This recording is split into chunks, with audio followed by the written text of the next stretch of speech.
In a peaceful village surrounded by majestic mountains, there lived a man named Elian.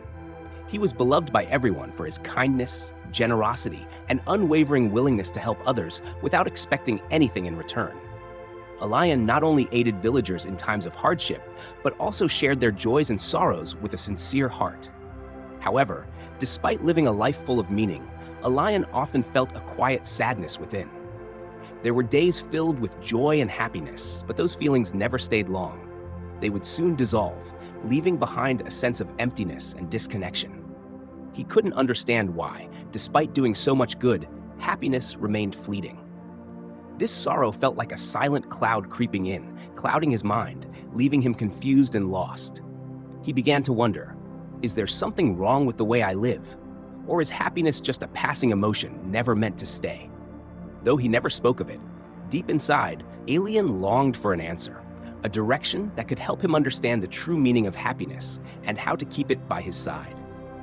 One early morning, the villagers whispered news of a wise sage who had arrived in their land. This sage, known for traveling far and wide, carried no riches or power, only stories and deep understanding.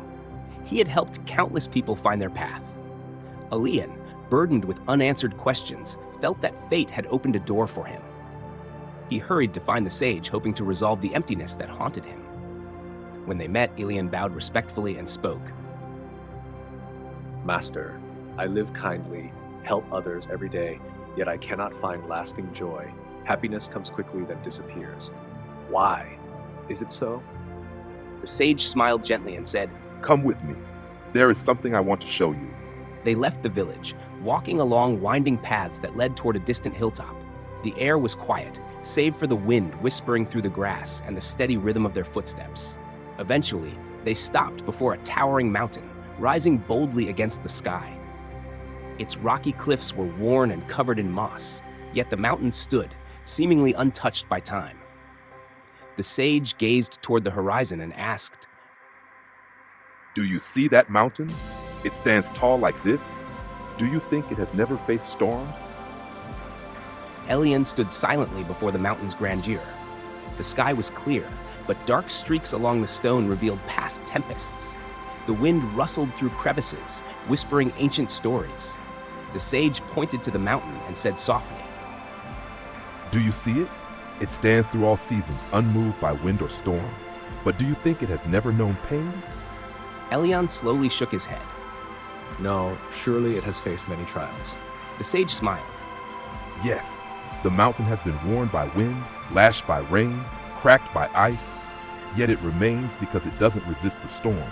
It accepts it. Its strength lies not in being unchanged, but in its resilience." He continued, his eyes looking deeply into Elian's. Happiness is like sunlight on the peak. Sometimes it shines, sometimes clouds hide it, but the mountain endures. Likewise, if your foundation is strong, fleeting emotions cannot knock you down. Elian bowed his head in thought. He began to understand. He didn't need unending happiness, but a soul strong enough to endure the days without it. The sage, seeing Elian's reflection, nodded in approval. To become like the mountain, build within yourself layers of rock, wisdom, awareness, and determination. Then no storm can shake who you are. Elian was still immersed in reflection when the sage spoke again, his voice warm and echoing through the stillness. You ask how to become the mountain, how to stay grounded when joy fades. Let me tell you a story. The sage sat on a nearby rock, the wind gently rustling his robe. Elian knelt beside him, listening intently. Once there was a river. It was born from melting snow on high peaks, full of purity and purpose. It sang joyfully as it flowed through forests and valleys, nourishing all in its path. Animals came to drink, trees leaned in to listen, and children played along its banks. But as the river journeyed farther, it encountered obstacles. Rocks that split its current, dry lands that drank too much, dark caves where no light reached. The river began to feel weary. It wondered, why must I suffer these burdens? Wasn't I born to bring life and joy? One day, the river met a vast, still lake.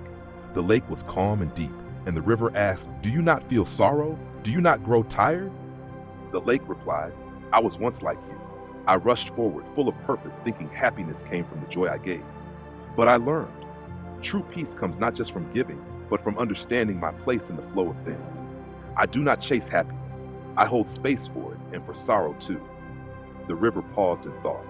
Then it whispered, "What should I do?" And the lake said, "Do not fight the rocks. Do not fear the drought.